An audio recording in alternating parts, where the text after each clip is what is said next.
दही, इनो, सोडा काहीही न वापरता, पीठ न आंबवता फक्त 10 मिनिटात मस्त असा जाळीदार कुरकुरीत गाजराचा डोसा कसा बनवायचा ते आज आपण पाहणार आहोत. डोसा मी तुम्हाला तोडून दाखवते बघा. किती कुरकुरीत डोसा आहे. सोबतच आपण गाजराची चटणी कशी बनवायची ते सुद्धा पाहणार आहोत. चला तर मग वेळ न दवडता आपण रेसिपीला सुरुवात करूया. इथे मी 2 गाजर घेतलेले आहेत. शक्यतो गावठी गाजरच घ्यायचे, लाल गाजर नाही घ्यायचे. गाजर मी स्वच्छ धुवून घेतलेलं आहे. त्याची दोन्ही टोकं काढून टाकलेली आहेत आणि गाजर मी सोलून घेतलेलं नाही आहे. सालासकटच मी ह्याला किसून घेते. गाजर व्यवस्थित मी किसून घेतलेलं आहे बघा. आता मिक्सरच्या भांड्यामध्ये 1 कप किसलेलं गाजर घेतलेलं आहे. यानंतर यामध्ये आपण घालणार आहोत लाल मिरची. इथे गाजर लाल आहे म्हणून मी मिरची लाल घेतलेली आहे. तुम्ही लाल तिखटही वापरू शकता. अर्धा कप इथे रवा घेतलेला आहे. जाड रवा आहे, तुम्ही जाड किंवा बारीक कुठलाही रवा वापरू शकता. 1 कप पाणी घेतलं, त्यातलं अर्धं पाणी आपण इथे वापरलेलं आहे आणि ह्याची स्मूथ एक पेस्ट तयार करून घ्यायची आपल्याला. तर इथे बघा मिक्सरला मी व्यवस्थित अशी स्मूथ पेस्ट तयार केलेली आहे. ह्यामध्ये गुठळी राहता कामा नये, यामुळेच आपण गाजर किसून घेतलेलं आहे.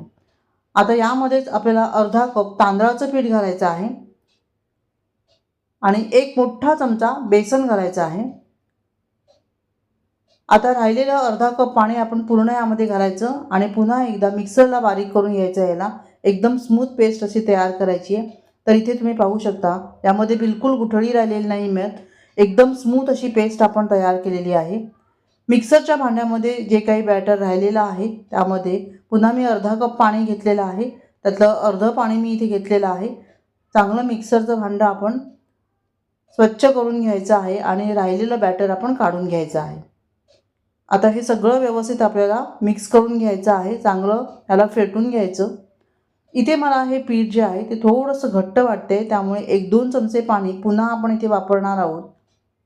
आता पिठाची कन्सिस्टन्सी व्यवस्थित झालेली आहे आणि यामध्येच आता आपल्याला चवीनुसार मीठ घालायचं आहे आणि व्यवस्थित हे मिक्स करून घ्यायचं. पीठ जे आहे ते आपलं तयार झालेलं आहे. ह्याला झाकून 5 ते 7 मिनटं बाजूला ठेवायचं. इतकं पीठ तयार करण्यासाठी 1/2 कप पाणी लागलेलं आहे.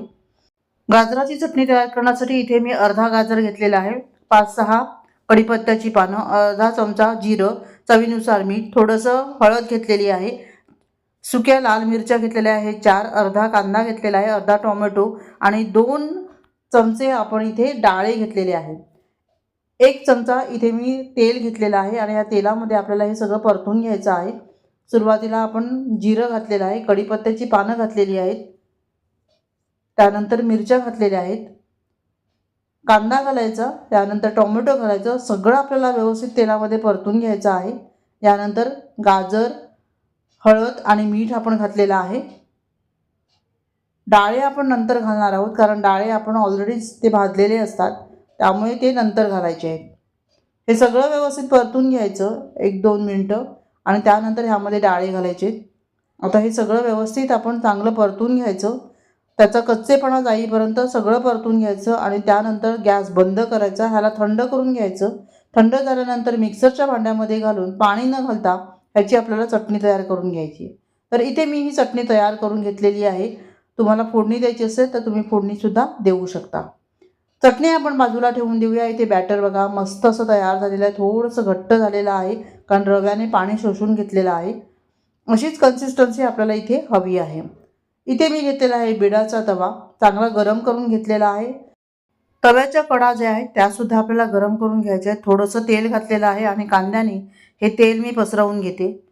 यानंतर मध्यभागी थोडंसं मी पाणी घातलेलं आहे आणि तव्याचं टेम्परेचर मी व्यवस्थित तयार करून घेतलेलं आहे. सगळा तवा व्यवस्थित पुसून घ्यायचा आहे. आता यानंतर आपल्याला डोसा पसरवून घ्यायचा आहे. तर इथे बॅटर जे आहे ते खालपासून चांगलं ढवळवून घ्यायचं आणि 1 पळी बॅटर मी इथे घातलेला आहे. आता हलक्या हाताने हा डोसा जो आहे तो चांगला गोल गोल गरगरीत तयार करून घ्यायचा आहे. तुम्ही पाहू शकता इथे गॅसची आग मंद ठेवायची आहे मात्र. आणि इथे बघा हा मस्त असा डोसा तयार झालेला आहे. डोशाचा वरचा भाग कोरडा झाला की त्याला तेल, तूप, बटर काही तुम्ही लावू शकता. मी इथे तेल लावलेलं आहे आणि मंद आचेवर 1-2 मिनटं तरी आपण ह्याला चांगलं कुरकुरीत तयार करून घेणार आहोत.